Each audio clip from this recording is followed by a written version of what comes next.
감사합니다. 저희를 부르시고 또 하나님의 귀한 복음을 알아갈 수 있는 기쁨을 허락하신 아버지께 감사드립니다. 지금도 주께서 역사하여 주심으로 주님 주신 복음을 함께 누리며 또 맛보게 하여 주시옵고, 주님의 역사하심을 우리가 함께 감사하며 또 증거할 수 있는 정인의 자리까지 서게 하여 주시옵소서. 그리고 또 복음 없이 살아가는 많은 사람들이 있고, 또 그로 인하여 불안함과 또 욕심으로 인하여 죄로 인하여 참 어려움 가운데 있는 자들이 있습니다. 주께서 은총을 베풀어 주심으로 땅끝까지 복음이 속히 전거되어 하늘의 평화가 이 땅에 자리 잡게 하여 주시옵소서. 예수님 이름으로 기도드리옵나이다. 아멘. 예, 지난 시간에 질문할 게 있었는데 질문 안 하고 넘어갔습니다. 그래서 제가 먼저 한번 질문을 하도록 하겠습니다. 교회에서 이제 고린도 교회에서 이제 여러 가지 문제가 있지 않습니까? 특히 이제 분쟁이 일어나는 문제가 지금 다루고 있는데, 이 분쟁을 다루는 데 있어서 이제 바울이 이런 이야기는 하지 않아요. 이게 사탄의 장난이다, 그런 식으로 이야기를 하지 않는다라는 겁니다. 왜 그렇게 했을까? 그것도 한번 생각해 볼 필요가 있을 것 같아요. 어떤 사람들은 어떤 문제가 생기고 그러면 이 귀신의 장난이다, 사탄의 장난이다, 그렇게 쉽게 이야기를 합니다. 그런데 사도 바울은 이제 사탄이라든지 귀신의 장난이 언급하지 않습니다. 왜 그랬을까? 그걸 한번 이야기를 나누고 싶네요. 왜 그랬을까요?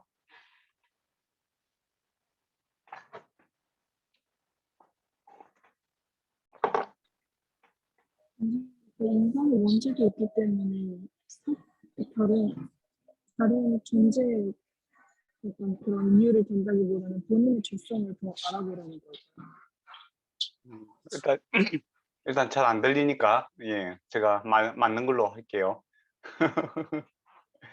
예, 일단 모든 이제 제 결과물이라든지 근원적으로 보면 이제 사탄에 의해서 생긴 것들이죠.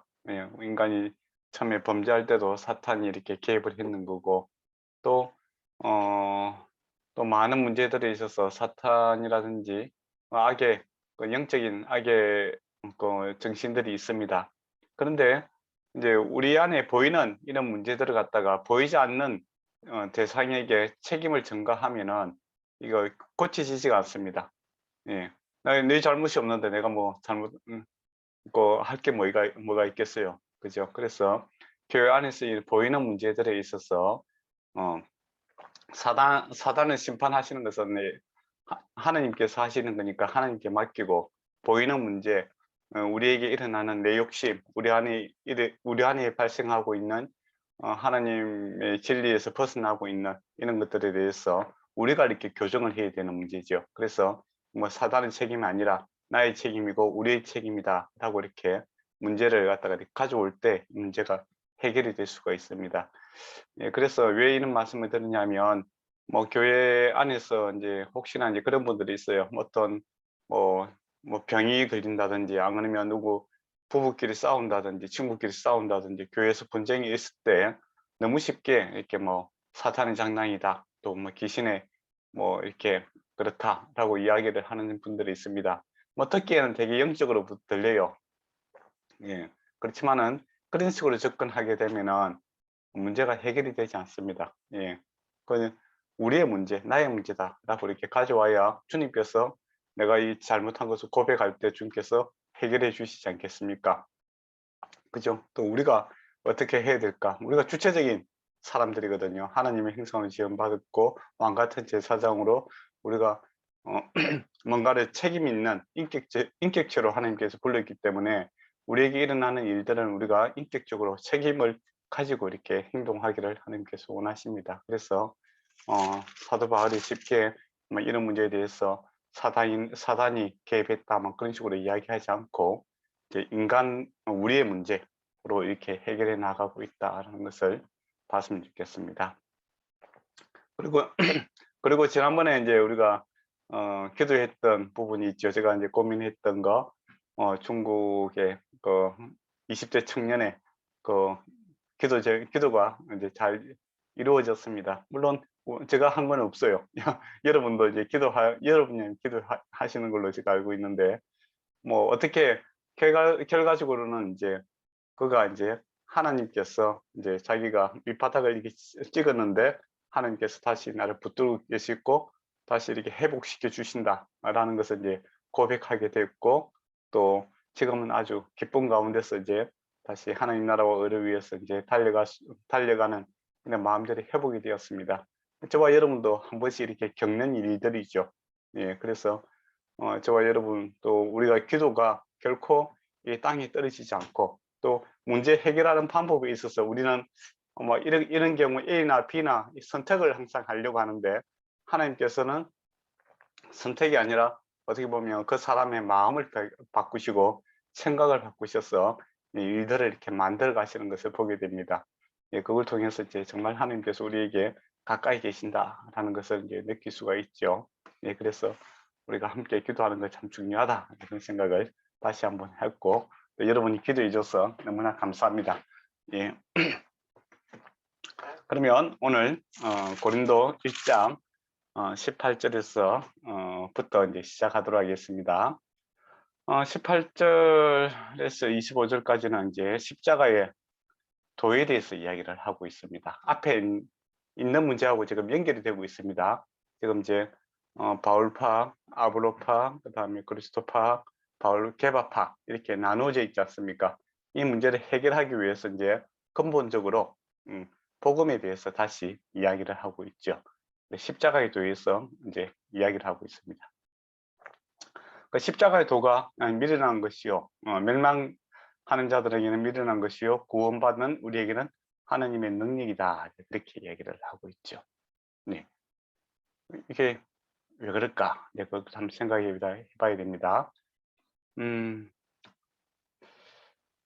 유대인들은 이제 22절을 보면 유대인들은 표적을 구하고 헬라인들은 지혜를 찾으나, 이제 여기서 멸망받는 자들이라고 했을 때 대표적으로 유대인과 헬라인이 속해 있겠죠. 즉 예수를 믿지 않는 사람들을 보기에는 십자가의 도, 이것이 미련하게 보이더라라는 겁니다. 그럼 과연 그런가? 또 그들은 무엇을 추구하고 있었기에 그 십자가가 별로 마음에 들지 않았는가? 그렇게 생각해 봐야 되겠죠. 유대인들은 이제 메시아가, 또 구원관이라고 했을 때 어떤 것을 추구하고 있었냐면 능력을 추구했습니다. 능력과 위엄과, 또 인상적으로 이제 힘으로써 이제 자기들을 이제 로마에서 이렇게 구원해 줄 수 있는 그런 군사적인 메시아를 바라고 있었죠. 그런데 십자가의 도, 즉 메시아가 왔는데, 예, 적들을 죽이는 것이 아니라 자기가 십자가 위에서 죽으시는 것을 보게 되죠. 너무나 연약한 그러한 모습을 보게 됩니다. 이거는 바보 같은 짓이다, 이거죠.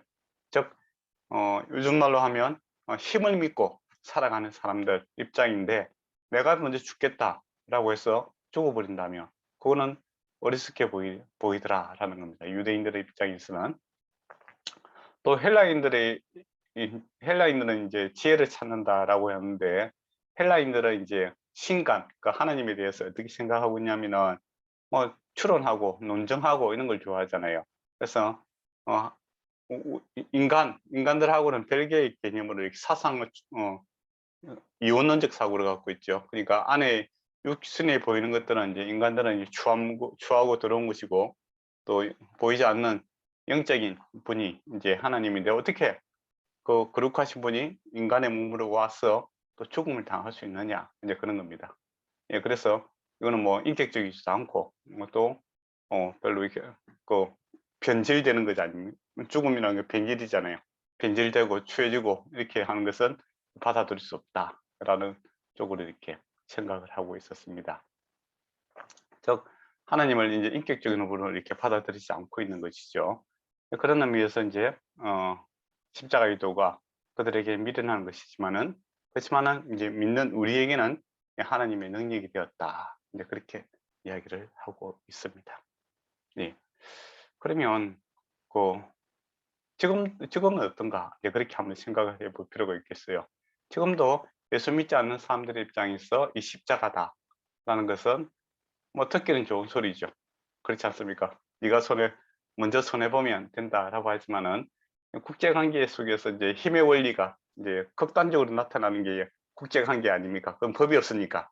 뭐 유엔이라는 법이 있지만은 사실은 이제 뭐 법이 없는 거잖아요, 그죠? 중재할 수 있는 그런 것이 없습니다. 그때 이제 나타나는 현상들을 보면 전형적인 힘의 원리에 의해서 이제 살아가는 거죠. 먼저 뭡니까? 먼저 손해보게 되면 어떻게 됩니까? 더 이렇게 착취를 당하는 그런 모습들을 보게 됩니다. 뭐 약속들은 쉽게 깨어지죠. 뭐 우크라이나와 이제 러시아가 싸우고 있는데 옛날에 우크라이나 핵미사일이 많았잖아요, 그죠? 그거 없애는 조건으로 뭡니까? 미국이라든지 뭐 서방 사회가 뭐 지켜주겠다 그렇게 했는데 지금은 안 지켜주고 있지 않습니까?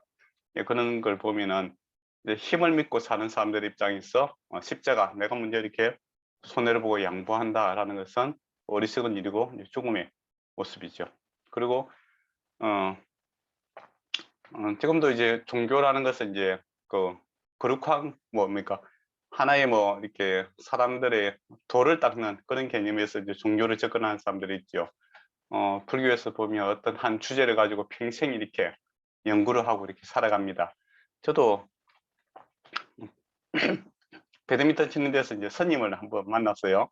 예, 선임이 2판, 4판이 아니냐고 물어보더라고요. 그래, 2판, 4판 많이 들어봤다 하니까 그게 이제 불교 용어라고 하더라고요. 2판은 이제 어느 정도 이렇게 우리 같으면 신학교죠. 어느 정도 공부를 하다가 2판으로 갈 것인가 4판으로 갈 것인가 이렇게 결정을 내려야 된다고 합니다. 2판을 선택하면은 요즘만 되면 이제 교수와 같이 학문의 세계에서 계속 공부를 하는 거고, 4판을 하면 우리가 이제 절에 가면 이렇게 보는 이제 스님들이죠.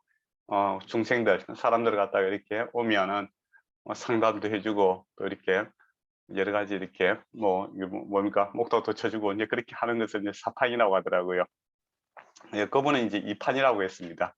그래서 제가 궁금해서 그 불교에서는 뭘 이렇게 공부를 합니까? 이렇게 물어봤어요.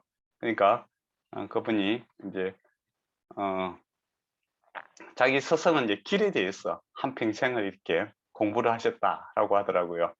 자기도 같은 주제로 이제 이야기를 하고 있다. 이제 그렇게 연구를 하고 있다. 이제 그렇게 이야기를 하시대요. 예, 그렇지만 이제 뭐는 뭐다. 이제 그런 식으로 이야기는 하지 않습니다. 왜냐하면 이 그 사고하는 자체가 하나의 도구 또 계속적인 이제 연구의 대상이고 즐거움이고 또 그것이 우리는 기독교가 뭐냐 하면 예수 그리스도를 믿는 것이다 이렇게 이야기를 하잖아요. 근데 구체적인 게 아니라 계속적인 게 사색을 이렇게 하는 것을 이제 기뻐하는 이제 그런 곳이죠. 어떻게 보면 실상이 없으니까 거의 가능한 이야기이기도 합니다. 사고의 영역에서 이렇게 즐기는 것이죠. 이제 그런 사람들 입장에서 보면 이제 기독교는 너무나 단순하게 보이는 것이죠. 십자가, 예, 부활, 그것도 증거될 수도 있고 증거될 수 없는 것이죠. 예, 사람의 이성으로 이렇게 판단할 수 없는 그런 것을 이제 믿는다라고 했을 때는 상당히 어리석게 볼 수밖에 없다. 그렇게 볼 수 있을 것 같습니다. 그래서 십자가의 도가 이제 세상 관점에서 보면은 이제 미련한 것이지만 우리에게는 능력이 되더라라는 겁니다. 그래서 이제 어떻게 우리에게 능력이 되느냐라고 했을 때 30절을 보면 너희는 하나님으로부터 나와서 예수 그리스도 안에서 예수는 하나님으로부터 나와서 우리에게 지혜와 어려움과 거룩함과 구원이 되셨느니라 라고 되어 있죠. 예, 그래서 십자가의 능력이다라는 것, 하나님의 능력이다라는 것은 우리에게 실제로 우리에게 주어지는 것이 있습니다. 우리에게 지혜가 주어진다라는 겁니다. 근데 여기서 지혜가 주어진다 하고 해서 예수 믿는 사람이 예수 믿지 않는 사람보다 막 IQ가 높아진다 이런 건 아닙니다. 여기서 지혜다라는 것은 하나님을 아는 지혜죠. 예, 또 영적인 것을 즉 하나님과 관계성을 형성해가는 그런 지혜를 하나님 알아가는 지혜를 이야기하는 겁니다. 예수 믿는다고 해서 믿지 않는 사람보다 이렇게 갑자기 똑똑해지고 그런 건 아니에요. 예, 하나님을 아는 지혜가 생기더라라는 것이죠. 이거는 이제 인격적인 관계 속에서 이제 형성이 되는 겁니다. 그리고 이것이 우리에게 어려움이 되는 것이죠. 실상이 되는 겁니다. 죄인인 우리가 예수 그리스도의 십자가의 도를 알므로써 우리가 어려운 사람이 되고 거룩한 존재가 되는 거죠.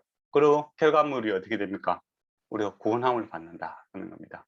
예, 죄사성 사망인데 우리가 어려운 사람이 되고 거룩한 존재가 됨으로써 죄로부터 구원을 받고 거룩함으로써 거룩하신 하나님과 함께 살아가는 그런 실제적인 그런 능력이 십자가의 도에 있더라 하는 것을 이제 이야기를 하고 있는 것이죠. 그런데 이야기를 왜 하느냐라고 했을 때 29절에 보면 이는 아무 육체도 하나님 앞에서 자랑하지 못하게 하려 함이니라 라고 되어 있습니다. 앞에서 이제 지금 4개 파가 나눠져서 사람이 한 일들에 대해서 자랑을 하고 있지 않습니까? 그죠? 그래서 십자가의 도에 대해서 이야기하는 이유가 뭐냐라고 했을 때 이거 다 하나님께서 하셨지 않느냐라는 것이죠. 예수 그리스도께서 하셨고 하나님께서 하셨는데 우리가 즉 하나님께서 다 하셨는데 우리가 자랑할 게 전혀 없다라는 것을 말씀을 하고 있는 겁니다. 그리고 이제 실제적인 예를 드는 거예요. 그래서 26절을 보면 형제들아 너희를 부르심을 보라 육체를 따라 지혜로운 자가 많지 않으며 능한 자가 많지 아니하며 문부 좋은 자가 많지 아니하더라.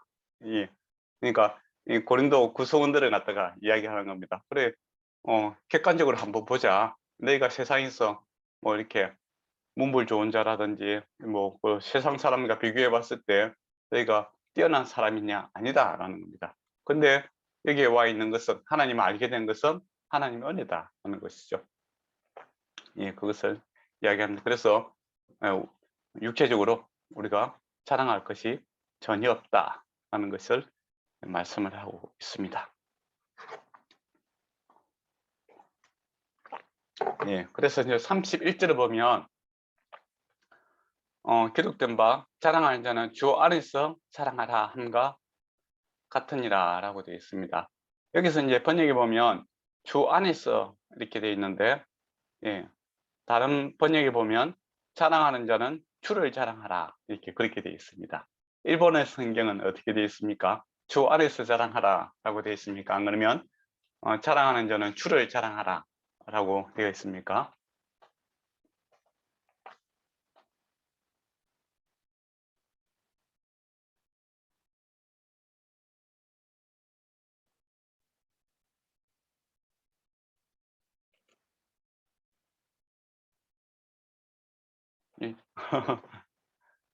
제가 지금 일본어 성경이 없어가지고 그래서 그래요? 이게 선생님, 이제 저 인터넷이 끊겨가지고 어떤 걸 여쭤보셨죠?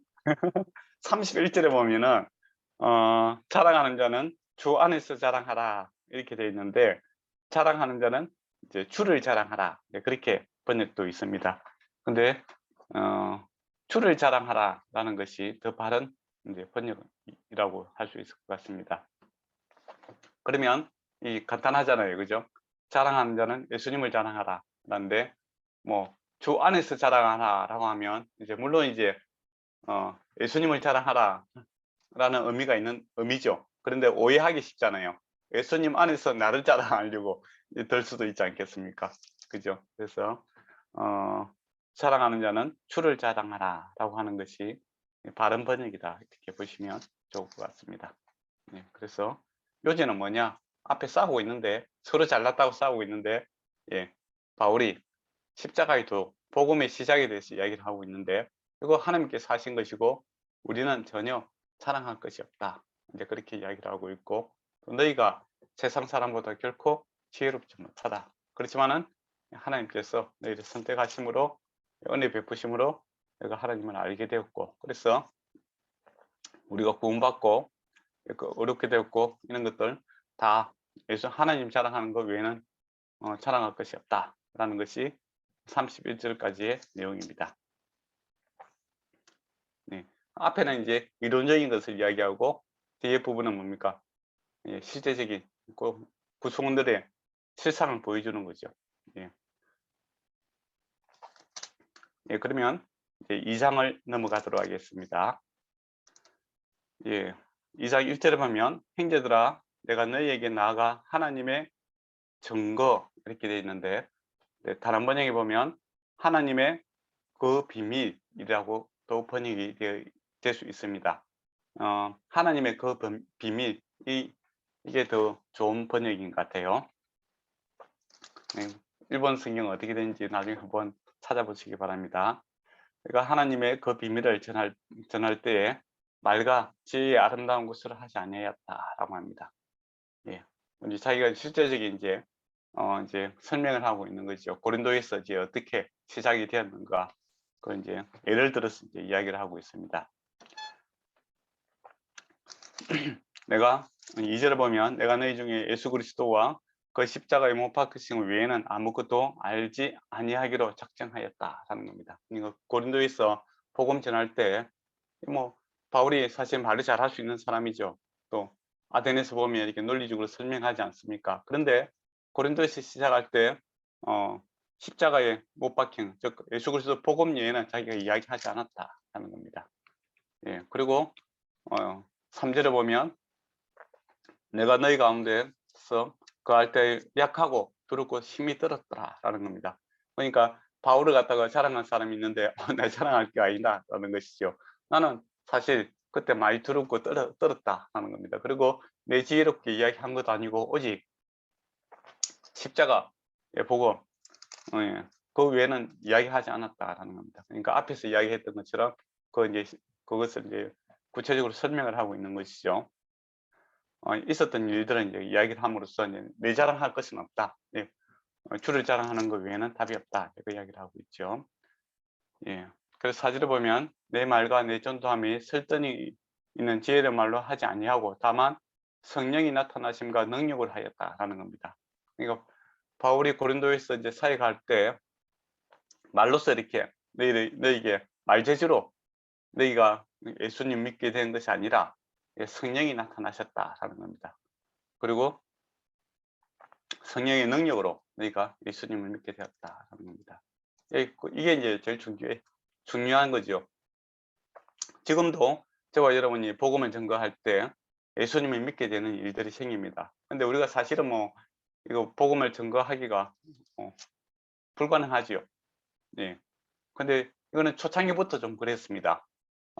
내일 부활절이죠. 그죠? 네, 마가복음 이제 저는 내일 이제 16장을 설교할 예정인데, 거기 보면 이제 예수님이 십자가 돌아가시고 그 굴에다가 이렇게 그 장사를 하지 않습니까? 그때 이제 일요일 아침에 마리아들이 가서 이제 예수님 항유를 이제 바르기 위해서 갑니다. 근데 거기 보면 천사가 이제 그 돌문을 갖다가 이렇게 치우지 않습니까? 예, 그리고 예수님이 부활했다 이제 그 이야기를 해요. 근데 재밌는 것은 그들이 믿지 않았다 계속 이야기를 합니다.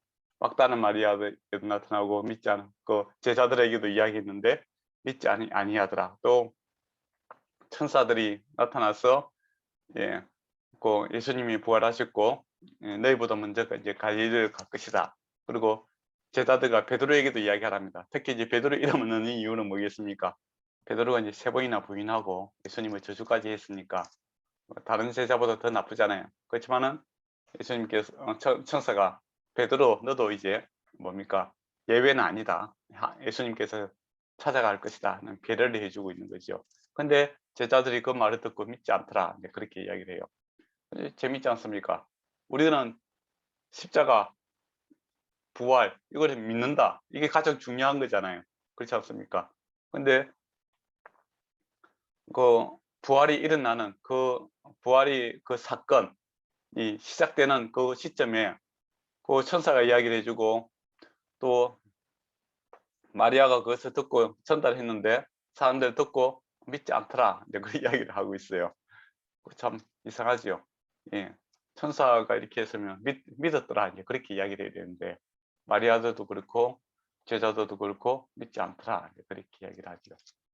예. 그 믿지 못하는 이야기. 그것이 바로 십자가와 이제 부활의 모습이다 하는 것이죠. 만약에 이제 이것이 어느 날 이제 우리에게 일어났으면 믿음이 있었다면 어떻게 하겠습니까? 예수님이 돌아가시고 나서 3일 만에 부활할 것을 계속 이야기하지 않습니까? 그죠? 예. 그것을 이제 믿었다면 어떤 반응을 할까요?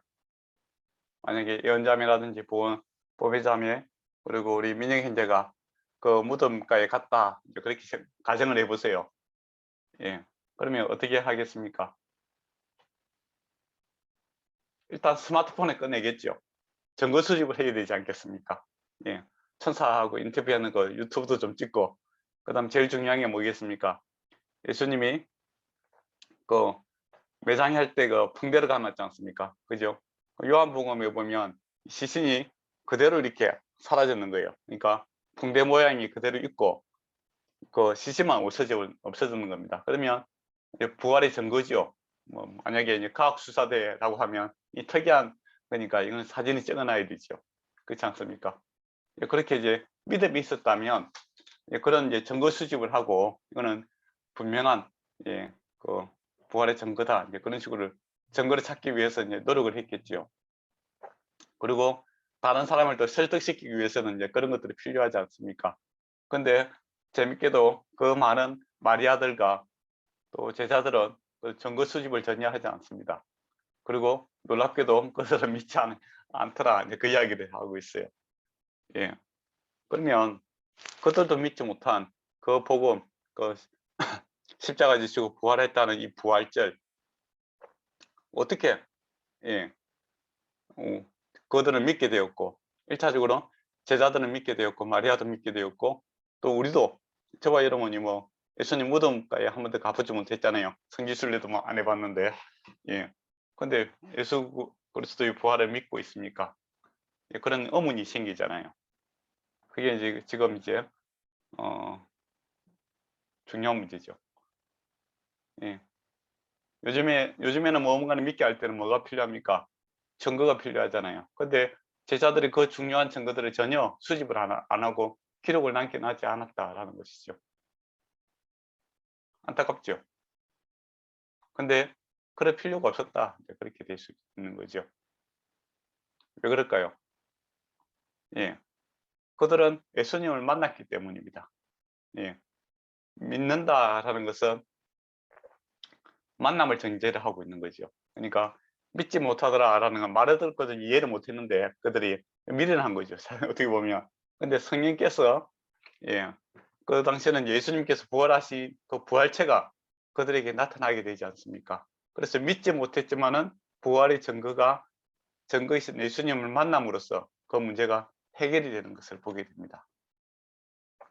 만남이죠. 그래서 우리가 예수 믿는다라는 것은 이 실제성이 있는 겁니다. 이 만남이죠. 만남. 예수를 아는 것, 하나님을 아는 것은 이 만남이 있는 겁니다. 그러니까 어떤 사상이라든지 철학이라든지 그런 것처럼 뭐 고귀한 이데올리기를 갖다가 생각하고 그것을 믿어주는 것이 아니라 예수님이 부활하신 예수님을 만나는 것이죠.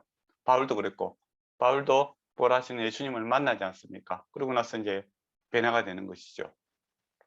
그것처럼 고린도 교인들도 그렇고 지금도 그렇고 이 십자가 그리고 부활에 대해서 이 복음에 대해서 증거할 때 2장 4절에 보는 것처럼 성령이 나타나심과 그리고 능력으로 믿음이 주어진다라는 겁니다. 그것 때문에 저와 여러분이 사실은 이 부활 이거 제자들처럼 그들이 이제 듣고도 믿어지지 않았던 내용이죠. 그렇지만은 믿는 사람이 생기는 것은 바울이 지금 말하는 것처럼 자기의 그 설득력으로 이렇게 되는 것이 아니라 성령이 역사하시기 때문에 가능하다라는 겁니다. 성령이 나타나신다라는 것이고 성령의 능력이 사람을 변화시키더라라는 겁니다. 그래서 저와 여러분이 부활 이거 참 설명하기 힘든 내용입니다. 그렇지만은 우리의 설명이 아니라 선포죠. 이거는 선포. 선포했을 때, 복음을 선포했을 때, 예수 그리스도 십자가와 부활을 선포했을 때 성령이 나타남이 있다라는 겁니다. 성령께서 하시는 일이 뭐냐라고 했을 때 바로 예수 그리스도께서 하신 이 구원의 사역을 증명하시는 것이 성령이 하시는 일 중에 하나입니다. 그래서 지금도 우리가 믿어지지 않는 내용이지 사실은.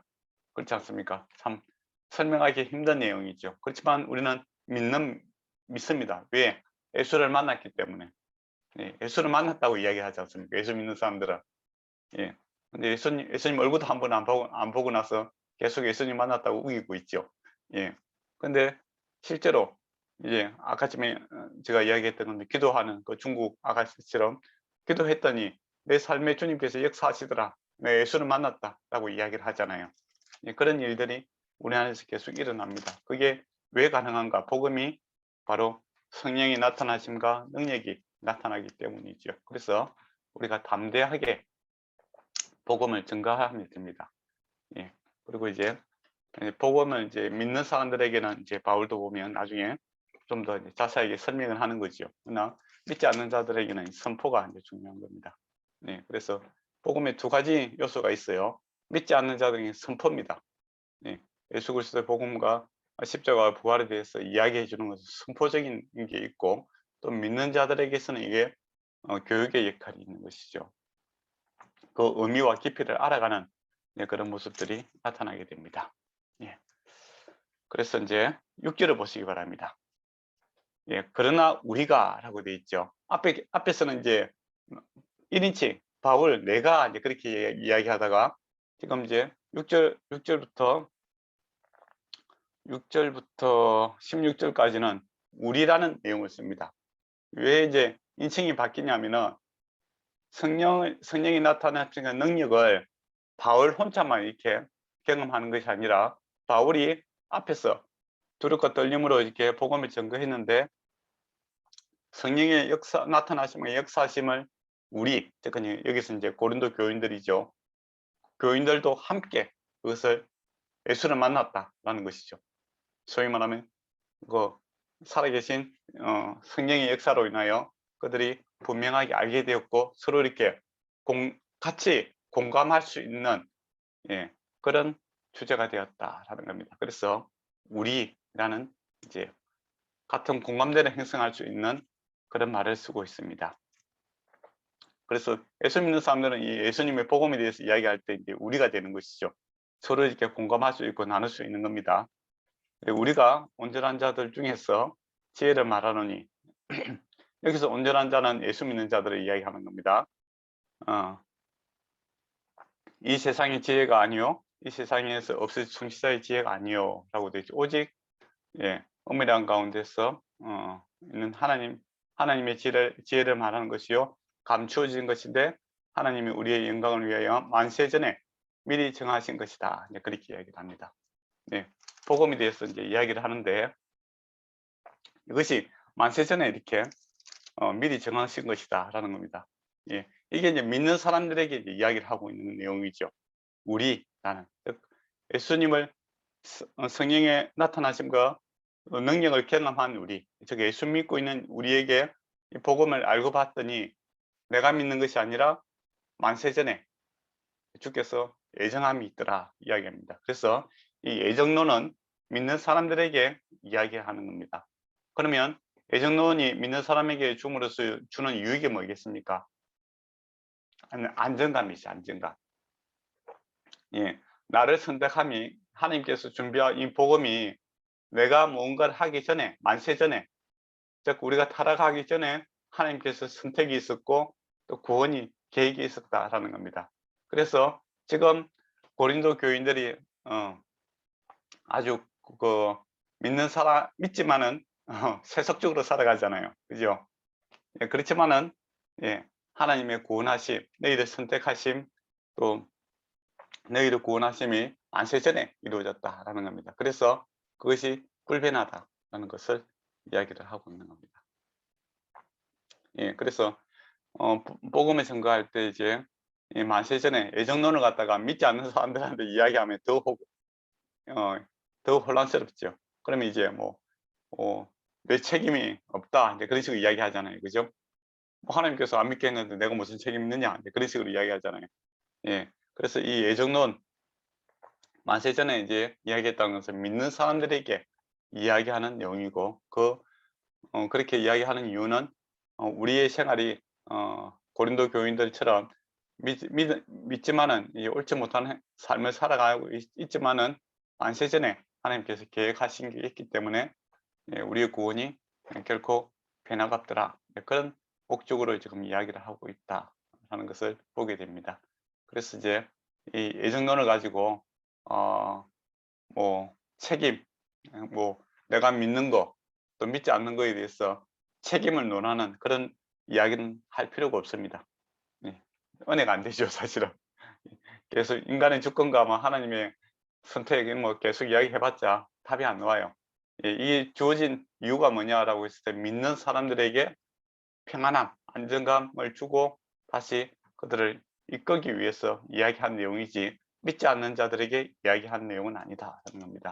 믿지 않는 자들에게 이야기해야 될 내용은 뭐냐면 앞에 있는 바로 이 부활, 십자가의 도와 또 부활하신 그 복음을 증거하는 것이 믿지 않는 자들에게 이야기해야 될 거고, 그것을 믿고 성령의 나타나심과 또 성령의 역사를 경험한 자들에게 이것이 너희가 내가 선택한 것이 아니라 이거에 하나님의 선택이 있었다, 그래서 하나님께 영광을 돌려야 된다라는 의미로서 이야기를 하고 있다 하는 겁니다. 그 흐름을 이제 좀 잘 봤으면 좋겠습니다.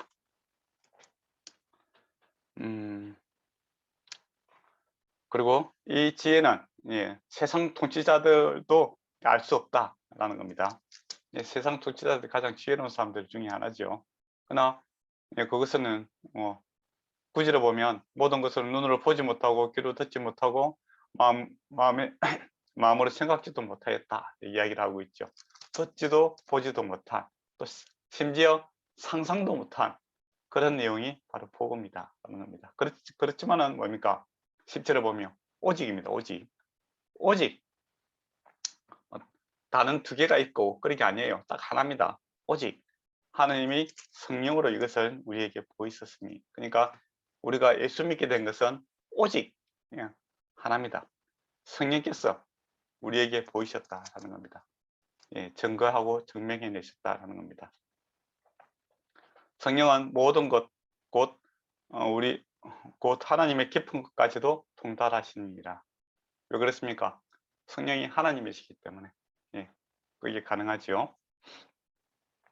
그래서 이제 11절을 보면 사람의 일은 사람의 속에 있는 영 외에 누가 알 것이요. 그러니까 예를 들어서 이야기한다면 내 마음은 내가 가장 잘 알지 않느냐. 그것처럼 하나님의 일도 하나님의 영, 성령 외에는 아무도 알지 못한다라는 겁니다. 근데 이 놀라운 것을 성령께서 우리에게 증거했었다라는 겁니다. 이 이야기를 하는 이유가 뭐겠습니까? 앞에 있는 지금 분쟁으로 싸우고 있지 않습니까? 싸우고 있는 그들에게 너희가 잘할 거, 또 사람이 자랑할 것이 전혀 없다 하는 것을 이야기하기 위해서 이제 이야기를 계속 하고 있다. 이제 그 흐름을 계속 잡고 이렇게 성경을 봤으면 좋겠습니다. 12절에 보면 우리가 세상의 영을 받지 아니고 오직 하나님의부터 온 영을 받았으니 이는 우리로 하여금 하나님께서 우리에게 은혜로 주신 것을 알게 하려 하십니다. 여기서 이제 우리가 라는 이야기를 하고 있죠. 그러니까 이거는 공통적인 경험을 계속 이야기합니다. 바울도 그렇고 고린도 교인도 그렇고 성령을 받은 거, 이거 기정사실로 이야기를 하고 있는 것이죠. 경험인 겁니다. 근데 이게 은혜를 주어졌다라는 것이죠. 그래서 이제 이런 측면에서 보면 우리가 이제 사형리에서 이제 마지막 부분이 조금 우리가 깊이 한번 생각해 볼 필요가 있어요. 사형리에 보면 마지막 부분에 보면은 예수님을 이제 주로 고백하면 되는데 마지막에 뭡니까? 당신이 못 느낄 수도 있다. 그렇게 이야기를 하잖아요. 알 수 없을 수도 있다. 그렇게 이야기를 합니다. 그러나 바울은 우리가 하면서 하나님의 그 영을 받았다 이런 식으로 이야기를 하고 있죠. 근데 그러면 왜 사형리에서 이제 그렇게 뒷부분에 아주 애매모호하게 했을까요? 확신을 주지 않고. 그것은 이제 전도 집회를 많이 하게 되죠. 그때 이제 뭐 예수 믿는 사람 일어나세요. 이제 그렇게 할 때 사람들이 좀 많이 일어나야 됩니다. 예, 회심자들이 많이 일어나야 좀 그 봉사들이 자기들의 능력이 나타난다고 생각했지요. 예, 그리고 또 전도 훈련시킬 때 이제 결과물들이 많이 나와야 되겠죠. 예, 근데 성령의 역사가 강하게 나타나지 않는 그런 경우도 있고, 또 뭡니까? 뭐 예의상 뭐 믿는다라는 사람도 있죠. 그래서 이제 어떻게 보면 실적 위주의 그런 이제 생각을 좀 했던 것 같아요. 그래서 이 부분을 갖다 많이 약화시켜 놨습니다. 근데 예수를 믿게 되면 반드시 성령께서 역사를 하십니다. 나타나심, 능력이 있다라는 것이죠. 그러니까 예수를 믿는다라는 것은 어떤 복음의 그 사역리에 대해서 내가 지식적으로 동의한다는 것이 아니라 성령이 나타나심과 능력이 우리 안에 옴으로써 실제적인 지혜가, 하나님 알아가는 지혜가 우리에게 주어지고, 또 어려움이 나타나고 거룩함이 나타나는 그 실제성이 있다라는 겁니다. 그래서 우리라고 했을 때 예수 믿는 사람들은 여기에 대해서 공감할 수밖에 없다라는 것이죠. 그래서 이제 지금도 이제 그 교회에서 세례를 줄 때 우리가 이제 성령에 대해서, 또 주님을 아는 거에 대해서 이 지식적인 동의에서 끝나고 세례를 주는 경향이 있는데, 그렇지는 않다라는 겁니다. 실제성이 있다라는 겁니다. 그래서 바울이 지금 우리라는 것을 이제 계속 이야기를 하고 있죠. 또 13절에 보면 우리가 이것을 말하거니와 사람의 지혜가 가르치는 말이 아니고 오직 성령께서 가르치는 것으로 하니 영적인 일은 영적인 것으로 분별하느니라 라고 되어 있습니다. 즉 하나님께서 우리 안에 역사하신다는 것을 우리가 다 알고 있지 않느냐, 이제 그렇게 이야기를 하고 있죠. 근데 여기서 이제 제가 또 이제 그 나쁜 예를 든다면 이 말씀을 가지고 어떤 이제 뭐 특히 이제 목회자들이라든지 어떤 사람들이 잘못한 걸 가지고 교인들이 어머니 제시할 수 있잖아요. 그죠? 성경에서 아무리 생각해도 성경에서 벗어나는 일들을 하고 있는데, 그때 이제 자기의 잘못한 것을 이제 변호하기 위해서 이제 이런 말들을 쓰는 경우가 있더라고요. 영적인 것은 영적으로 분별한다 하면서 이제 자기의 비합리적인, 그러니까 초합리적인 것이 아니라 비합리적인 것을 초합리적으로 이렇게 만드는 이제 그런 경우들이 있어요. 근데 그런 용도로 써서는 안 됩니다. 이 말씀이 이제 그런 용도로 쓰라는 것은 아니에요. 오직 성령께서 가르치는 것을 하시니 영적인 일은 영적으로 분별한다. 그러니까 예수 믿게 되는 이것을 이야기하는 것이지, 자기가 옳지 않는 행동이라든지 그 말들을 갖다가 뭐 개변을 합리화시키기 위해서 한 것이 아니다라는 겁니다. 예. 그리고 14절에도 이제 똑같은 말이죠. 육에 속한 사람은 하나님의 성령의 일들을 받아들이지 아니한다, 그렇게 얘기하고 있죠. 그것도 이제 잘못 사용한 사람들이 있어요. 이런 것도 자기는 이제 거룩한 사람이고 자기가 나쁜 일을 했는데 일반 성도들이 이제 이렇게 그렇게 하면 안 되지 않느냐, 그렇게 이야기할 때 나는 거룩한 사람이고 너희가 무엇을 아느냐, 무슨 분별할 수 있느냐, 이제 그런 식으로 사용하는 경우가 혹 있어요. 그런 경우들이 혹 있는 게 아니고 한 번씩 보게 됩니다. 그런 용도로 쓰는 게 아니다라는 겁니다. 여기에 속한 사람은 이제 예수 믿지 않는 사람이고, 여기서 성령의 일을 받아들이지 아니함, 즉 예수 믿지 않는 사람은 예수 그리스도께서 하신 이 부활의 십자가의 도와 부활과 또 성령께서 우리 안에 내주하심에 대해서 전혀 알 수가 없어요. 그렇지 않습니까?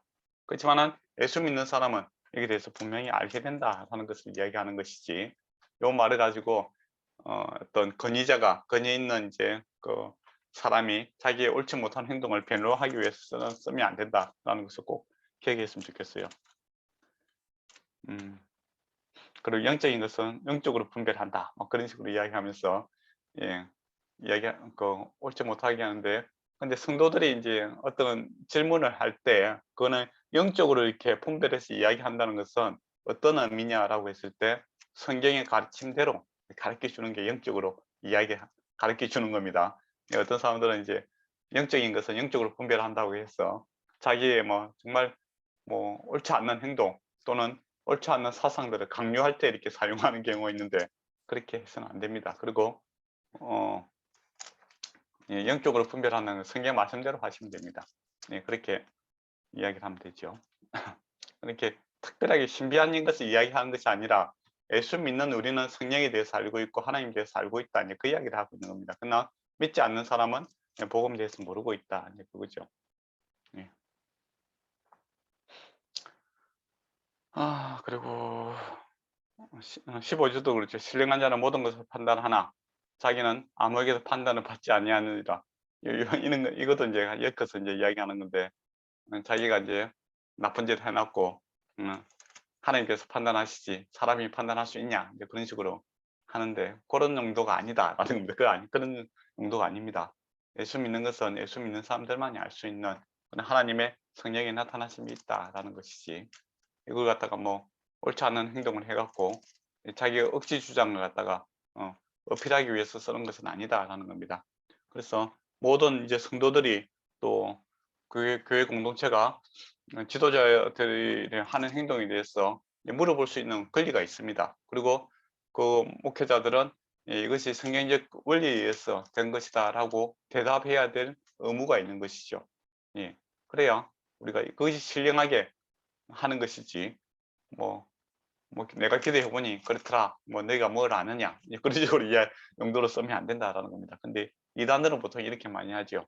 자기는 신령한 자고 다른 사람들은 신령하지 못한 자다. 이제 그렇게 이제 딱 그 선을 그어서 자기가 하고 있는 행동을 명종하게끔 뭐 이런 구절을 사용하는데 그렇게 해서는 안 된다라는 겁니다.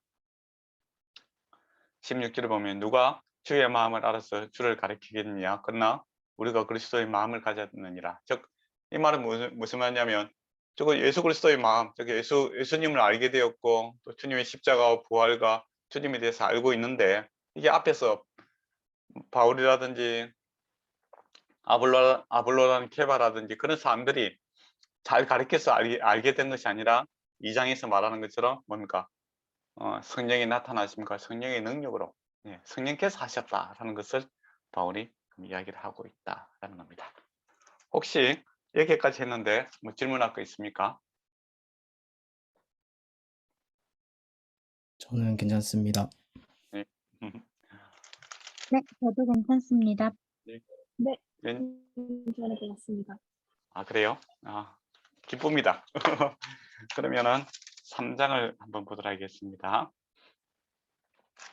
3장도 지금 앞에 있는 이 분쟁과 관련된 내용을 지금 계속 이야기를 하고 있다라는 겁니다. 그러니까 1장에 놓는 이 분쟁의 문쟁이 지금 이제 3장까지 계속하고 있다. 이렇게 보시면 됩니다. 나중에 4장까지도 같이 연결되어 있습니다. 하나의 주제를 가지고 계속 이야기를 하고 있다는 것이죠. 뭐 따로 떼어서 이렇게 생각하시면 안 됩니다. 3장에 보면 형제들아 라고 하면서 내가 신령한 자들에 대함과 같이 너에게 말할 수 없어서 육신에 속한 자 같고 그리스도 안에서 어린아이가 같이 대하노라 그렇게 이야기를 하고 있죠. 여기서 이제 바울이 세 가지 종류의 사람을 이야기합니다. 앞에서 예수를 믿지 않는 사람이 있었죠. 육신에 속한 자, 그죠? 그다음 예수를 믿는 자들에 대해서 신령한 자라고 했습니다. 신령한 자는 왜 신령하게 되었습니까? 1장 30절에 보면 예수께서 우리에게 지혜와 어려움과 거룩함과 구원함이 되심으로 우리가 신령한 자가 되는 것이죠. 그죠? 그리고 여기서 이제 하나의 사람을 더 이야기를 하는데 바로 예수를 믿고 있는데 그리스도를 믿고 있는데 하는 행동에 있어서는 육신에 속한 자와 똑같은 행동을 하고 있는 그런 사람들을 이야기를 합니다. 그러니까 믿고는 있는데 거룩하지 못한 사람. 그것은 이제 그리스도 안에서 어린아이와 같다. 그런 이야기를 합니다. 어린아이가 뭡니까? 사람이죠. 어른도 사람이고 그렇지 않습니까? 근데 어린아이는 실수함이 많은 거죠. 그러니까 사람으로서 해야 될 일들에 대해서 잘 모르잖아요. 그죠? 그래서 가르침이 필요한 겁니다. 물론 이제 어른들 중에서도 뭡니까? 사람답지 못한 사람들이 있죠. 여기서 이야기하는 것은 육신에 속한 자가 되겠죠. 그러면 그죠? 근데 그리스도 안에서 원래 원하는 것은 뭡니까? 신령한 자죠. 성령 충만함 자로 주님을 닮아가는 자로 이렇게 살아가기를 주님께서 원하시는데 고린도 교인들은 육신에 속한 자는 아닙니다. 그리스도 안에 속한 수 있지만은 하는 행동은 육신에 속한 자와 똑같은 자다. 이제 그런 이야기를 하죠. 그래서 바울이 지금 세 가지 종류의 사람을 이렇게 분류를 하고 있다라는 겁니다. 그때 이제 갑자기 물어보면 이제 뜨끔하겠죠. 당신은 어디에 속해 있습니까? 이렇게 물어보면 그렇죠. 다 여러분이 성령 충만한 사람인지 저는 믿고 있습니다. 그렇지만은 가끔 우리가 어린아이와 같은 그런 행동을 할 때가 많죠. 그죠? 그래서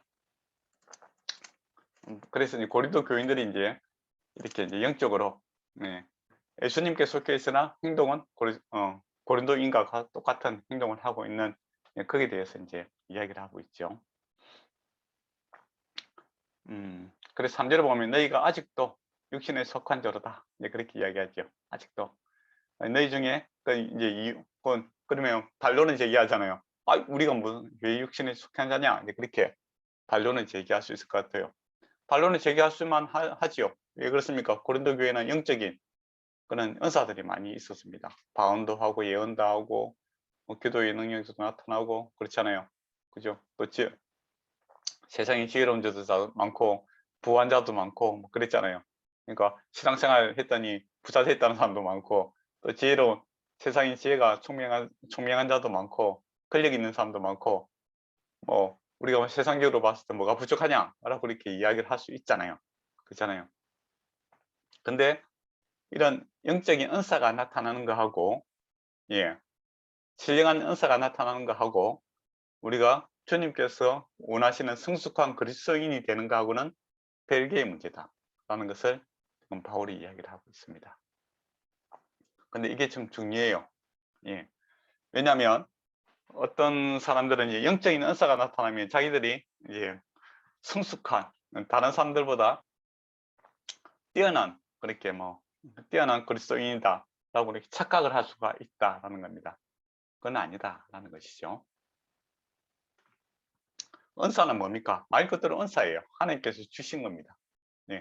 방언을 한다든지 예언을 한다든지 그렇다고 해서 그 사람이 다른 사람보다 더 영적으로 우수하다라는 것은 아니다라는 겁니다. 만약에 우리가 다른 사람보다 성숙하다라고 했을 때는 성령의 열매들이 나타나야 되겠죠. 갈라디아서에서는 그죠? 사랑과 온유와 뭐 그런 거 있잖아요. 쭉 나오는 예수 그리스도를 닮아가는 그러한 인격적인 변화들, 삶의 변화가 있을 때 이것이 성숙한 그리스도인의 모습이지, 뭐 능력이 나타난다든지 은사가 나타나는지 그런 것들 많은 일을 한다든지 그게 그리스도의 성숙한 모습은 아니다라는 겁니다. 그래서 우리가 복음서에도 보면 그렇지 않습니까? 마지막 날에 내가 주를 위해서 뭐 선지자도 하고 뭐 여러 가지 일을 했습니다. 그렇게 이야기하잖아요. 병도 고치주고 뭐 그렇게 했다고 하잖아요. 은사가 나타났다는 겁니다. 대단한 거죠. 근데 주께서 내가 너희를 도저히 알지 못한다 이야기를 하죠.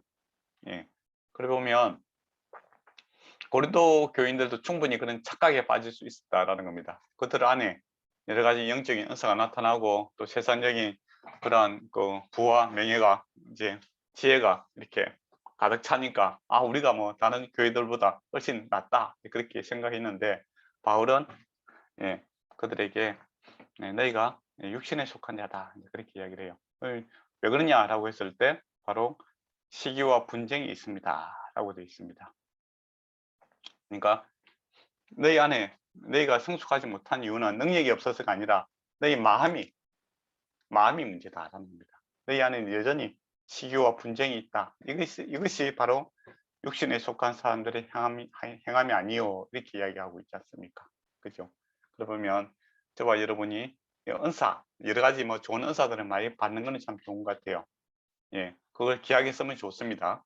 그렇지만 우리가 이제 근본적으로 1달란트 받은 사람도 있고 2달란트 받은 사람도 5달란트 받은 사람도 있잖아요. 그죠? 근데 주님께서 원하시는 것은 그 마음, 착하고 충성된다라는 걸 제가 자주 말씀드렸는데 착하다라는 것은 동기가 좋다는 거고, 충성되다라는 건 성실하다는 겁니다. 그 주님께서 그 두 개 본다는 거죠.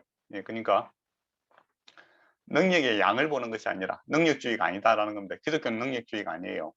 예, 주님께서는 그 마음을 보시는 분입니다. 그래서 어떤 마음으로 하느냐, 네, 그걸 보는 거고, 얼마만큼 성실하게 보느냐, 이게 문제죠. 근데 고린도인들이 이제 착각을 했는 거죠. 자기들에게 능력주의, 능력이 많이 생기니까 자기들은 대단한 사람으로 생각했는데, 근데 마음이 시기와 분쟁으로 가득 차 있기 때문에 너희는 영적인 아이에 불과하다, 이렇게 이야기를 하고 있죠. 2절을 보면 젖먹이와 같다라는 겁니다. 예, 참 젖먹이들이 그 예언도 하고 뭐 그렇게 하니까 자기들이 대단한 걸로 생각했는데, 근데 너희 마음은, 예, 주님 보시기에는 바로 어린 아이와 같다, 이제 그렇게 성숙하지 못한 모습이다, 이렇게 보는 것 같아요.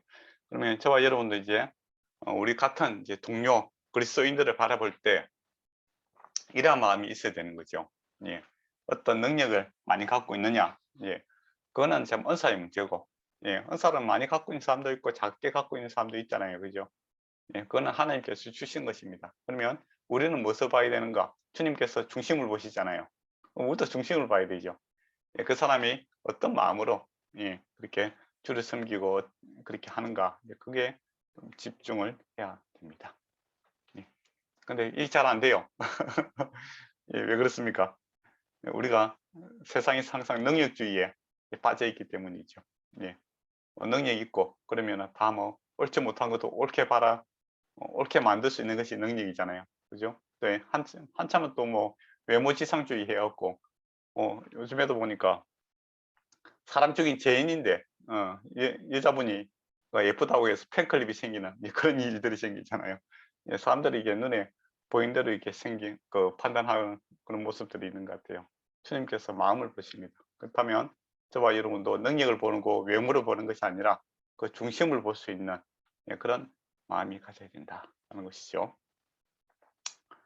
4절을 보면 어떤 이는 말하되 나는 바울에게다, 다른 이는 아볼에게다 하니 너희가 육의 사람이 아니요. 그러니까 앞에서 이야기하고 있는 것 가져오는 겁니다. 그러니까 주님께서 이야기를 하시는데 왜 육적인 곳에서 너희의 존재, 그 정체성을 찾으려고 하느냐, 예, 그렇게 따끔하게 이야기를 하고 있죠. 그럼 아볼로와 바울이 무엇이냐 할때 그러면 아무것도 아니냐? 그건 아니다라는 겁니다. 둘 다 하나님의 사역자다라는 것이죠. 그래서 6절에 보면 나는 심었고, 심었다는 건 뭡니까? 바울이 개척을 했잖아요. 그게, 그죠? 씨를 뿌렸다라는 겁니다. 아브로는 물을 주었고, 이제 개척하고 나서 이제 아브로가 잘 가르쳤다 이거지요. 그러나 오직 하나님께서 자라게 하셨나이다 이야기를 합니다. 여기서 이제 원어로 보면 이게 참 뜻이 더 깊이가 있었습니다. 나는 즉 바울이 심었고 아볼로는 물을 주었고, 그러니까 아우리스트라는 동사 그 시제로 되어 있고, 하나님께서 자라게 하셨다라는 것은 미완료형으로 되어 있습니다. 무슨 말이냐면 미완료형이라면 계속적으로 성장케 하고 있다는 겁니다. 그러니까 바울도 아볼로도 뭐 일시적으로 끝나는 거죠. 그래서 그때 주어진 하나님의 뜻에 따라서 씨를 뿌렸고 또 가르쳤다라는, 물을 주었다라는 겁니다. 그렇지만은 근본적으로 자라게 하시는 것은 지금도 계속성이 있는 겁니다. 계속 자라게 하고 있는 것은 하나님께서 하신다라는 것이죠. 그걸 이제 이야기합니다. 그래서 원어 동사를 보면 그 뜻이 이제 더욱더 분명하게 되죠. 계속적인 복을 주시고 계속 성장케 하고 있는 분은 하나님이시다라는 겁니다. 그러니까 이 말은 아까 전에도 우리가 기도할 때 똑같죠. 우리가 어떤 사람들을 위해서 이제 기도해 달라라고 했을 때 기도해 줍니다. 그죠? 근데 우리는 그 기도로 끝날 수가 있는 거죠. 단회적으로 또 몇 번 하다가 끝날 수가 있는 겁니다. 그렇지만은 끝까지 책임이 지시는 분은 누굽니까? 바로 하나님께서 계속 물을 주시고 성장케 하시고 변화시켜 주시는 분은 하나님이시죠. 그래서 우리가 이제 기도가 응답이 될 때 서로 은혜가 되는 경우가 있습니다. 그리고 이제 8절 보면 심는 이와 물 주지는 한 가지나 각각 자기가 일한 대로 상을 받으리라. 이제 그렇게 이야기되어 있습니다. 한 가지다라는 것은 다 주를 위해서 하는 일이다라는 겁니다. 다른 일이 아니다라는 겁니다. 바울이 하는 일과 아브라함이 하는 일이 다른 일이 아니라 다 교인들의 성장을 위해서 하는 일이다라는 것이죠. 각자 이제 상을 받게 될 것이다. 하나님께서 판단하실 것이고 우리가 경쟁자가 아니다라는 겁니다. 우리를 평가하시는 분은 하나님이시지 서로 이겼어. 각각 상을 받잖아요, 그죠? 네, 그러니까 승리, 뭡니까? 승자 독식주의가 아니다라는 것이죠. 세상은 뭡니까? 승자 독식주의잖아요. 내가 상을 받으면 다른 사람 못 받잖아요.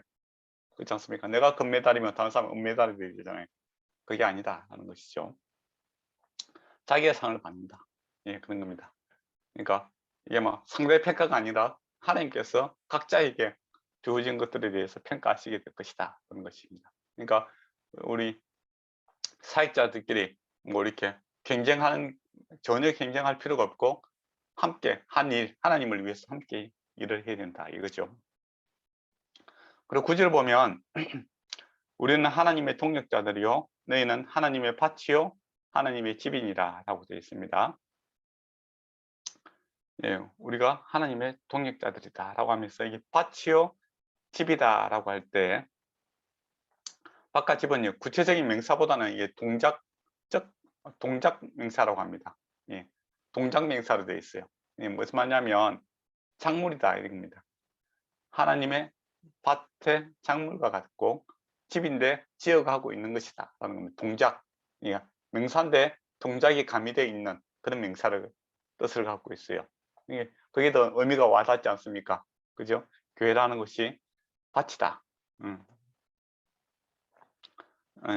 우리는 동력자들이고 하나님의 일을 하는 자이고 너희는 교회는 고린도 교회는 하나님의 밭이요 했을 때 동작적 명사, 동작 명사가 들어가면 밭이 뭡니까? 그냥 밭이다 라고 하면 너무 반듯하고 성장이 없는 걸로 생각하잖아요. 그죠? 그죠? 밭은 구겨져 있으니까. 근데 동작 명사가 되면 이게 성장이 있는 겁니다. 밭이. 작물이 자라고 이렇게 성장하는 것처럼. 또 집이다 라고 할 때는 그냥 딱 고정화되어 있는 집이 아니라 동작 명사가 되면 이게 성장하고 있는 집이죠. 네, 그런 단어를 쓰고 있다라는 겁니다. 예, 그런 의미에서 이제 원어를 좀 알면 좀 더 뜻이 좀 더 풍부해지는 그런 의미가 있겠죠. 그리고 10절에 보면 내게 주신 하나님의 은혜에 따라 내가 지혜로 건축자와 같은 틀을 닦아두며 다른 이가 그 위에 세우나 각각 그 위에 어떻게 세울까를 이제 조심하라라는 겁니다. 근데 그 틀을 닦는 것이 뭐냐라고 했을 때 11절에 이 틀은 예수 그리스도다라고 되어 있습니다. 그러니까 틀은 똑같아야 돼요. 그 안에 위에 있는 모양은 좀 다르지만은 틀은 똑같아야 된다라는 겁니다. 예수님이 반석이시죠. 그래서 구미에 있는 우리 교회와 또 도쿄에 있는 우리 산돌교회가 이제 구성원이라든지 또 뭐 예배 스타일은 다를 수가 있겠죠. 그죠? 그렇지만은 틀은 똑같습니다. 예수 그리스도의 그 복음 위에 서 있는 것이죠. 그래서 우리가 한 형제와 자매죠. 근데 이단들은 이제 그 터가 다른 거죠. 그 예수가 다른 예수. 그죠? 그런 거는 이단이고. 예. 그렇지만은 우리가 이제 그 바른 터 위에서 각자 건물을 지어가고 있는 모습을 또 농작물이 다를 수가 있겠죠. 예. 그 어느 나라 그 문화라든지 또 일본의 문화, 또 한국의 문화가 다르고 중국의 문화가 다르잖아요. 그죠? 그러면은 그 다양성 속에서 이렇게 진리 위에서 다양성이 나타날 수 있는 겁니다. 그죠? 예. 그러나 이제 만일 금과 은이나 보석들 이런 거는 심판날에 이렇게 뭡니까 남게 될 것이고 또 불시험이 있을 때 이제 사라지게 될 것이다. 그 이야기를 해요. 그러면 무엇을 어떻게 세울까 고민하라라고 했는데 남는 것은 뭐가 남겠습니까? 진리가 남겠죠. 그리고 성경대로 하면 믿음, 소망, 사랑이 세상 끝날까지 남는다고 했지 않습니까? 그죠? 그러면 믿음, 소망, 사랑 이 기본 이것이 충실하게 이렇게 하는 것들이 결국에 남게 될 것입니다. 그렇지 않고 어떤 교회에 어떤 재료를 건축 재료를 어떻게 쓸 것이고 이런 것들 있잖아요. 그런 것들은 궁극적인 그 영원한 것들이 아니잖아요. 사실은. 그죠? 행편에 따라서 뭐 지을 수 있는 거고, 크기도 그런 거고, 또 뭐 11시에 모이냐, 뭐 12시에 모이냐, 그런 것도 예, 궁극적인 건 아니고, 영원한 것들, 바른 믿음 안에, 주님의 사랑 안에, 주님의 소망 안에 영원한 가치들에 대해서 우리가 집중을 해야 된다는 것이죠. 근데 지금 앞에 이제 고린도 교인들이 영원한 가치 있는 그 그리스도 터 위에 주님을 닮아가는 그런 것들에 대해서 집중하지 않고 바울파냐 아브라파냐 그렇게 뭐 없어질 그런 인간적인 것들에 이제 집중을 하게 되니까 그 이야기를 하고 있다라는 겁니다. 예. 그러면 이제 여기도 이제 교회에서 많이 이제 분쟁들이 일어나는 이제 그런 모습들을 보면 진리 때문에 싸우는 경우는 거의 없어요. 네, 잘 없습니다. 근데 비진리적인 요소, 예, 다양성이라고 할 수 있겠죠. 뭐 이래도 되고 저래도 되는 뭐 그런 것 때문에 이제 많이 싸우고 교회가 갈라지고 뭐 그런 안타까움들이 많습니다. 예, 그래서 항상 그 고민을 해봐야 되겠죠. 이게 주님 앞에 서게 됐을 때 영원한 가치가 있는 것이냐, 영원한 가치가 없다면은 굳이 싸울 필요가 없다라는 겁니다. 그리고 교회가 분쟁이 일어나는 것만큼 주님께서 가장 마음 아파하시는 일이 없죠. 그래서 지금 1장에서부터 2장, 3장, 또 4장도 거의 뭐 같은 내용들이에요. 그 일꾼에 대해서 이야기를 하니까 이 긴 이야기를 갖다가 교회 분쟁에 대해서 지금 이야기를 하고 있다라는 겁니다. 그래서 뭐 싸우고 싶은 마음이 생기고 또 섭섭한 마음들이 생길 때 이게 그리스도의 터 위에 영원한 가치가 있는 것인가 아니면 수용할 수 있는 것인가 이에 대한 분명한 기준이 있고, 예, 영원한 가치가 있다면은 우리가 또 뭐 이단들과는 끝까지 싸워야 되는 부분이 있겠죠. 목숨 걸고, 그죠? 그렇지만은 뭐 문화적인 것들에 대해서는 충분히 수용할 수 있는 넓은 마음이 있어야 된다 하는 것이죠. 그리고 16절에 보면 너희는 너희가 하나님의 전인 것과 하나님의 성령이 너희 안에 계신 줄 알지 못하느냐 이렇게 이야기합니다. 예, 이 말은 왜 그렇게 할까요? 예, 우리가 하나님의 성전이다 하는 겁니다. 예, 하나님께서 우리 안에 계시고, 예, 성전은 뭡니까? 거룩한 곳이죠. 그러니까 너희 마음과 생각의 시기와 분쟁이 이렇게 있는데 그거 하나님 보시기에 거룩하지 못한 더러운 것이다 라는 겁니다. 예, 누구든지 하나님의 성전을 더럽히면 하나님이 그 사람을 멸하시니 하나님 성전 거룩하니 너희도 거룩하다 이제 17절에 이야기를 하고 있습니다. 그래서 마음을 좀 살펴봐라 라는 겁니다. 이게 열심히 싸우고 분쟁하고 시기 질투하고 있는데 이게 하나님과 같은 마음을 품고 있는 것인지 아니면 인간적인 욕심인지 잘 분별해라 이렇게 이야기를 하고 있죠. 그래 보면 이제 좀 문제가 해결되겠죠. 근데 이제 어떤 사람들은 갑자기 나타나서 이거 뭐 마귀의 장난이다 뭐 그런 식으로 하면서 막 책임을 다 마귀한테 돌려버려요. 그러면 이제 뭐 뭔가 책임질 일 없고 속은 편하죠. 그렇지만은 분쟁은 끝이 없습니다. 그래서 바울이 지금 문제를 해결하는 방법은 우리 마음속에서 십자가를 지우고 있는 것이죠. 내가 죽고 내 안에 예수가 살아나기를 지금 하고 있습니다. 복음으로 시작했고 또 이 성도들을 갖다 바로잡고 있는 것도 복음의 원리로서 이것을 해결해 나가고 있다라는 겁니다. 우리가 성전이다라는 겁니다. 그래서 다른 형제들 평가하기 이전에 내가 주님의 마음을 품고 있는가 먼저 한번 돌아봐라 라는 것이죠. 그 18절에서 23절까지는 이제 세상의 지혜에 대해서 이제 이야기를 합니다. 아무도 자신을 속이지 말라. 누구든지 너희 중에 누구든지 세상에 지혜 있는 줄 생각하거든 어리석은 자가 되라. 그러면 지혜로운 자가 되리라. 예. 세상적 방법으로 이렇게 해결하려고 들지 말아라 하는 겁니다. 그렇다고 해서 이 말을 또 오해하시면 안 됩니다. 여러분이 살아감에 있어서 뭐 세상적인 지혜는 아무것도 필요 없다 그렇게 하는 사람들도 있어요. 또 극단적으로 나가는 사람들이 있습니다. 그건 아니죠. 뭐 수학이라든지 과학도 필요 없고 그게 아니잖아요. 과학이란 수학이라든지 또 뭐 우리가 학문이라든지 그런 것들 배울 필요가 있죠. 그 세상 그거는 이제 그런 것들은 뭡니까? 모세가 뭡니까? 그 자기 장인 이드로에게 이렇게 배워서 이렇게 이야기하는 것처럼 그죠? 또 바울 자신도 뭡니까? 언어에 대해서 능통한 자였고 헬라 문화에 대해서 능통한 자였고 히브리 문화에 대해서 통통한 자이죠. 분토와 같다고 하지만 그것을 사용해서 이야기를 하는 거죠. 주님과 지혜와 비교했을 때 그와 같다는 것이지 여기서 뭐 아무것도 아니다라는 것은 아니다라는 것이죠. 그럼 여기서 왜 아무것도 아니냐라고 하냐면 세상의 지혜로서는 하나님을 알아갈 수 있는 수는 없다라는 겁니다. 그런 의미에서 아무것도 아니다라는 것이지 우리가 살아감에 있어서 뭐 성경만 알면 되고 다른 건 아무것도 배울 필요가 없다 그런 식으로 이야기하시는 분들이 있더라고요. 그건 아니다라는 겁니다. 예, 뭐 그래서 이 문맥에서 이 단어가 어떤 의미를 갖고 이야기를 하고 있는지를 좀 잘 생각하고 문맥 안에서 이야기를 좀 해야 됩니다. 근데 이것만 딱 떼내 갖고 뭐 어떤 목사님 중에는 아이들을 학교를 보내질 않더라고요. 그걸 왜 안 보내냐 하니까 성경만 하면 된다고 하더라고요. 아니죠. 예. 학교도 가고 성경도 공부하고 그래야 되죠. 그죠? 그래서 이 앞에서 여기서 이 세상의 지혜라는 것은 하나님을 알 수는 없다라는 겁니다. 그죠? 그런 의미에서 지금 세상의 지혜를 이야기를 하고 있다라는 것이죠. 근데 뭐 문자적으로만 딱 가져와서 이제 그렇게 하면 많은 오해를 가져올 수 있다라는 겁니다.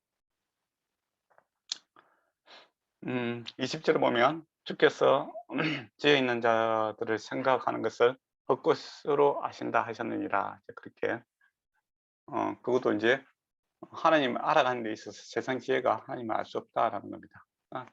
계속 이야기를 하는 이유는 하나님의 은혜를 강조하기 위해서입니다. 우리가 하나님을 알게 된 것은 하나님의 은혜다라는 것이죠. 그리고 하나님께서 다 하신다. 그 이야기를 강조하고 싶은 것이죠. 그래서 분쟁, 바울이 낫다, 아브라함이 낫다 그런 것들을 말을 못하게 하기 위해서 하고 있는 것이지 이것은 학대 해석해서 뭐 다른 데 적용하면 안 된다라는 것이죠. 그리고 21절도 보시면 그런즉 누구든지 사람을 자랑하지 마라 만물이 다 너희 것이니라 라고 되어 있죠. 바울이나 아볼로나 게바나 세계나 생명이나 사망이나 지금 있는 것은 상당히 다 너희 것이요 너희는 그리스도의 것이요 그리스도는 하나님의 것이니라 라고 되어 있습니다. 네. 그래서 쌀 필요가 없다는 겁니다. 이 말은 이제 그 바울, 게바, 그 아볼로가 너희를 위해서 존재한다라는 것이 일꾼이다라는 것이죠. 리더가 아니다라는 겁니다. 일꾼, 너희를 섬기는 자들이지, 너희가 그러니까 지도자들이 섬김을 받는 존재들이 아니다라는 겁니다. 예, 너희를 위해서 존재하는 것이지. 씨를 뿌린 자고 물을 주는 자들은 작물을 위해서 존재하는 거 아닙니까, 그죠?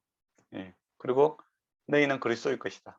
주님 안에서 주님을 자랑하고 주님을 알아가는 것이 목적이지 그 물 주는 자 알아가고 또 뭐 씨 뿌리는 자를 알아가는 것이 중요한 것이 아니다. 그 이야기를 하고 있습니다. 그래서 이제 4장에 보면 그리스도 일꾼이라고 하면서 이제 다시 이제 일꾼들의 그 초점을 갖다가 자기들한테 맞출 게 아니라 그 위에 있는 주인 하나님에 대해서 이제 그 초점을 맞추고자 하는 것이 4장에 있는 내용이죠. 그래서 4장도 앞에 있는 분쟁에 대해서 지금 이야기하고 있는 내용이다 라는 겁니다. 혹시 여기까지 했는데 뭐 질문할 거 있습니까?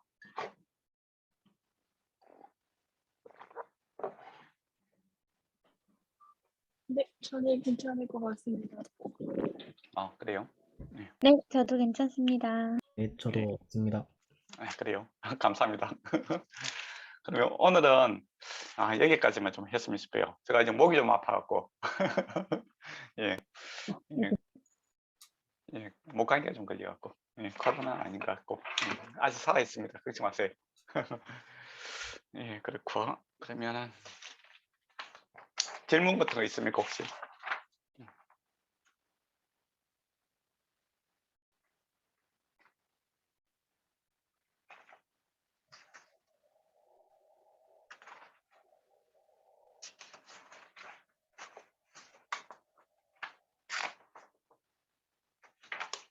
네, 질문 없으면 이제 제가 질문을 한번 해볼까요? 시간이 좀 남았으니까.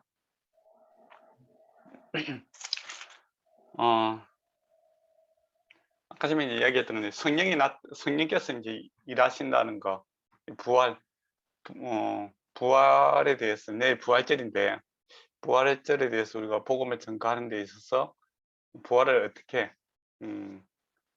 증거할 수 있을까? 잘 증거할 수 있을까? 예, 그게 항상 저는 이제 의문이죠. 그 고민이죠.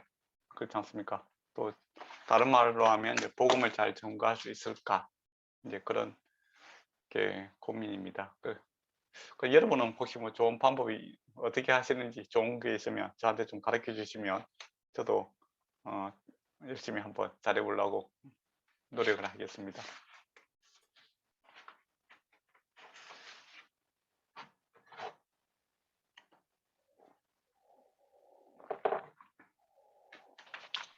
일단 넌 크리스천을 향한 그런 설명이죠. 네. 넌 크리스찬도 있고 이제 크리스찬도 있겠죠. 네.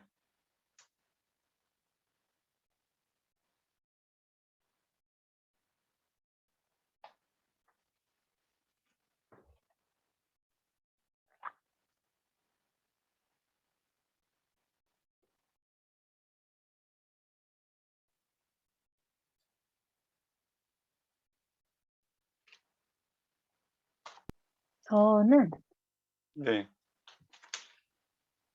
저도 이 고민을 되게 많이 했었거든요. 저희 그 회사에서도 네. 지금 크리스찬이 아닌 사람들을 위한 유튜브 콘텐츠를 만들어서 이제 크리스찬들은 도대체 보통 사람들과 뭐가 다른지 이런 걸 이제 가볍게 얘기하는 프로그램을 지금 만들고 있는데 네. 거기서 이번 주에 이제 다룬 게 이스터 그 부활절이었거든요. 네. 그래서 특히 일본에서는 이스타가 정말 뭐 디즈니랜드나 편의점에서 이벤트를 할 정도로 모두가 알고 있지만 진짜 의미는 뭔지 모르는 네. 단 그냥 할로윈 같은 이벤트가 되어 있거든요. 네. 그래서 이런 곳에서 이스터의 의미를 어떻게 전해야 할까를 같이 고민해 보자가 안 그래도 저희 회사 안에서의 주제여서 저도 계속 고민을 해봤는데 지금 목사님께서 질문하신 것 중에서는 이제 크리스찬에게도 이스터를 어떻게 전할까를 여쭤보셨잖아요. 네. 물론 저는 계속 고민하고 정확한 답은 아직 찾지 못했지만 한번 논크리스찬인 일본인 분한테 질문 받은 게 하나님은 사랑하시고 하나님께서 뭐 우리를 위해 십자가에서 죽었다고 하는데 십자가에서 죽은 거랑 도대체 나랑 무슨 상관이냐 이런 질문을 이제 하는 걸 들은 적이 있어요. 네. 이제 십자가에서 죽으신 것부터 부활하기까지가 단순히 인간이 할 수 없는 죽음에서 다시 살아났다가 아니고 그것이 품고 있는 의미가 하나님께서 정말 뭐지 사람을 너무 사랑하셔서 준비해온 이제 과정이잖아요. 그래서 단순히 그냥 인간이 아닌 신의 아들이 오셔서 뭐 인간이 하지 못한 일을 했다, 죽은 가운데서 살아났다가 아니고 그 십자가의 죽음의 의미와 부활의 의미가 도대체 하나님의 얼마나 큰 사랑이고 인간을 위한 얼마나 큰 계획이신지 그걸 설명하는 데 더 주의를 기울일 것 같다고 생각을 했어요. 참 어려운 거다, 그죠? 네. 저는 이제 본문을 보면 이렇게 봤을 때 이제 아까 전에 말했지만 믿지 않는 자들에게는 이제 뭐 그 선포적인 요소가 좀 강한 것 같아요. 그래서 뭐 그러니까 왜 십자가에 돌아가시는가라고 했을 때 잘 아는 내용처럼 우리 당신의 죄 때문에 또 나의 죄 때문에 돌아가셨다. 그리고 주께서 부활하시고 지금도 우리에게 역사하신다. 이제 그런 부분인데 그때 이제 여기서는 그 바울도 이제 이야기하는데 우리라는 개념을 쓰고 있지 않습니까? 이전에. 그래서 보면 성령께서 나타나시고 능력이 우리 안에 역사하신다라는 것을 기정사실로 이야기를 하고 있어요. 예, 뭐 일부 그리스도인들만 누릴 수 있는 것이 아니라 고린도 교인들 모두가 그것을 당연히 알고 누릴 수 있는 걸로 알고 있는 것으로 분명하게 그렇게 이야기를 하고 있거든요. 그러고 보면 이제 현대 기독교인들, 교회 다니는 사람들에게 있어서 성령께서 당신 안에서 능력과 나타나심이 있습니까? 라고 물어봤을 때 과연 어떻게 답을 할까? 그게 저는 좀 궁금하게 돼요. 사실은 부활하신 목적도 사실은 성령께서 우리와 함께 사시기 위해서 목적이잖아요. 하나님께서 구원하시는 것도 성령이 임하잖아요. 그죠? 함께 사는 것이 하나님의 구원의 목적인데, 그러면 교회 다니는 사람들한테 당신은 지금 하나님과 함께 살고 있습니까? 라고 이렇게 물어봤을 때 네, 그렇습니다. 또 나에게는 이와 같은 일들을 하고 있고 또 이와 같이 나에게 능력으로 임하고 있습니다. 당신에게 어떻게 나타났으며 당신에게 무슨 능력이 됩니까? 이렇게 했을 때 어떻게 답을 할까? 저는 그게 좀 궁금했어요, 사실은. 예, 그래 보면 그게 또 가르쳐야 될 내용인 것 같기도 하고요. 예, 또 저도 이제 부활절 준비하면서 이제 아까 전에 이야기했던 마가복음 보면 그 마리아들도 그렇고 제자들도 그렇고 믿지 않았더라라고 계속 이야기를 하고 있거든요. 나중에 한번 읽어보세요. 예, 그런데 믿게 되잖아요, 사실은. 그죠? 근데 그 그리스도의 나타나심 만나잖아요, 접촉이. 그죠? 지금은 그리스도의 영이신 성령께서 우리에게 나타나시고 있는데 거기에 대한 이제 확신, 또 증거 내지는 체험. 물론 이제 한때 이제 성령 운동하시는 분들이 좀 그릇되게 그 이야기를 하시면 능력 위주로 이렇게 하다 보니까 많이 왜곡된 게 있고, 그래서 성령께서 일하심에 대해서 상당히 이렇게 말하는 것을 터부시하는 경향이 좀 있죠. 그렇지만 바울은 우리라고 했을 때 성령이 나타나심과 일하심에 대해서 하나의 실제적인 그 증거를 이렇게 잡아서 이야기를 하고 있잖아요. 그죠? 그래 보면 부활을 믿고 있는 교회 안에서 과연 십자가와 부활을 믿는데 성령께서 지금 나와 함께 하고 있다 라고 자신 있게 이야기할 수 있는 성도는 얼마나 되고 있을까? 그런 의문이 생기고, 또 나타난다고 했을 때 그러면 무엇을 근거로 해서 그렇게 이야기를 하십니까? 라고 물어보고 싶어요. 그럴 때 어떤 답을 할까? 네, 그게 좀 궁금하기도 하고. 근데 물어보지 않는 이유는 있어요. 물어보면 시험에 들까 싶어서 예, 겁이 나죠. 예. 근데 연예인들 중에서 이제 교회 다닌다는 사람들이 한 번씩 있잖아요. 그죠? 그래 보면 말하는 것들을 보면 과연 그들이 하나님과 함께 살고 있는가? 라고 했을 때 그렇지는 않은 것 같아요. 그러니까 교회 안에서도 부활과 예수 그리스도의 십자가 부활과 실제적인 주님과의 교제가 없는 그런 모습이 교회들을 가장 약하게 만드는 그런 원인이 아닌가 싶은 생각이 들어요. 예, 또 그런 사람들이 많다 보면은 목사님들이 바울이 이야기하는 성령의 나타나심 여기에 대해서 또 예수 그리스도의 하심에 대해서 이야기를 하면은 반응이 없어요. 그러다 보니까 어떻게 합니까? 일반 사람들도 다 이해할 수 있는, 소위 말하면 설교가 윤리 도덕화되는 거죠. 네, 믿지 않는 사람도 은혜 받고 믿는 사람들도 은혜 받을 수 있는 윤리 도덕 또는 철학적으로 변할 수가 있다라는 겁니다. 예, 그렇게 하면은 그거는 가장 큰 문제죠. 예, 그래서 가끔 이제 유명한 목사님들 설교에 믿지 않는 사람들이 은혜 받는 경우가 있더라고요. 그러면 과연 그것이 복음인가? 네, 그런 생각이 들어요. 예. 바울은 지금 비밀이라고 이야기했잖아요. 그죠? 하나님께서 하신 일은 비밀인데 어떻게 믿지 않는 사람이 같이 은혜를 받을 수 있는 그런 재미있는 설교가 될 수 있는가? 그거는 불가능한 건데 바울 입장에서는.